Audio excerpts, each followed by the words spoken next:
Release ചെയ്ത ദിവസങ്ങൾക്കുള്ളിൽ record collection നേട്ടവുമായി മുന്നേറുകയാണ് ഋഷഭ് ഷെട്ടിയുടെ കാന്താര ചാപ്റ്റർ 1.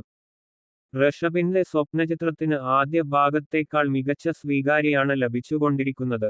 ഇന്ത്യയിൽ ഒട്ടാകെ പ്രദർശനം തുടരുന്ന ചിത്രം, ആഗോളതലത്തിൽ 300 കോടിയിലേക്ക് അടുക്കുന്നുവെന്ന വിവരങ്ങളാണ് പുറത്തുവരുന്നത്.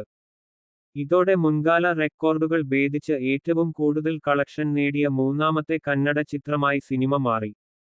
കൂടാതെ ബോളിവുഡിലെയും തെലുങ്കിലെയും ചില വമ്പൻ സിനിമയുടെ കളക്ഷനെ കാന്താര മറികടന്നു. സൽമാൻ ഖാൻ ചിത്രമായ സിക്കന്ദറിനെയും ശങ്കറിന്റെ ബ്രഹ്മാണ്ഡ സിനിമയായ ഗെയിം ചേഞ്ചറിനെയുമാണ് കാന്താര മറികടന്നത്. 110 കോടി ആയിരുന്നു സിക്കന്ദറിന്റെ ആഭ്യന്തര കളക്ഷൻ. അതേസമയം, ഗെയിം ചേഞ്ചർ നേടിയതാകട്ടെ 131 കോടിയും. കാന്താര ഇതുവരെ 235 കോടിയിലധികം രൂപയാണ് നേടിയിരിക്കുന്നതെന്ന വിവരം ചിത്രത്തിന്റെ നിർമ്മാതാക്കൾ തന്നെയാണ് സോഷ്യൽ മീഡിയയിൽ പങ്കുവച്ചത്. കേരളത്തിലും ചിത്രം വലിയ തരംഗമാണ് ഉണ്ടാക്കുന്നത്. പ്രാഥമിക റിപ്പോർട്ടുകൾ പ്രകാരം ഈ പ്രീക്വൽ ആദ്യ ദിവസം തന്നെ 88 കോടി രൂപയുടെ വമ്പൻ ഗ്രോസ് കളക്ഷൻ നേടി.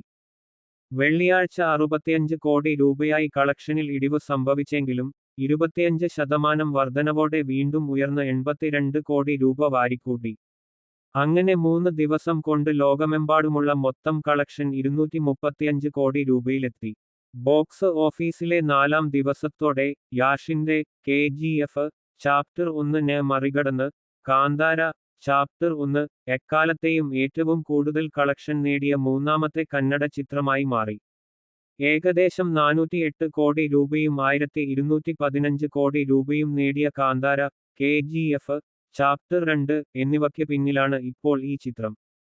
ഋഷഭ് ഷെട്ടി രചനയും സംവിധാനവും നിർവഹിച്ച് പ്രധാന വേഷത്തിലെത്തുന്ന ചിത്രത്തിൽ രുക്മിണി വസന്ത്, ജയറാം, ഗുൽഷൻ ദേവയ്യ എന്നിവരും പ്രധാന കഥാപാത്രങ്ങളെ അവതരിപ്പിക്കുന്നു. 125 കോടി ബജറ്റിലാണ് ചിത്രം ഒരുക്കിയിട്ടുള്ളത്. കന്നഡ, ഹിന്ദി, തെലുഗു, തമിഴ്, മലയാളം, ഇംഗ്ലീഷ്, ബംഗാളി ഭാഷകളിലാണ് ആഗോള റിലീസായി കാന്താര ചാപ്റ്റർ 1 എത്തിയത്.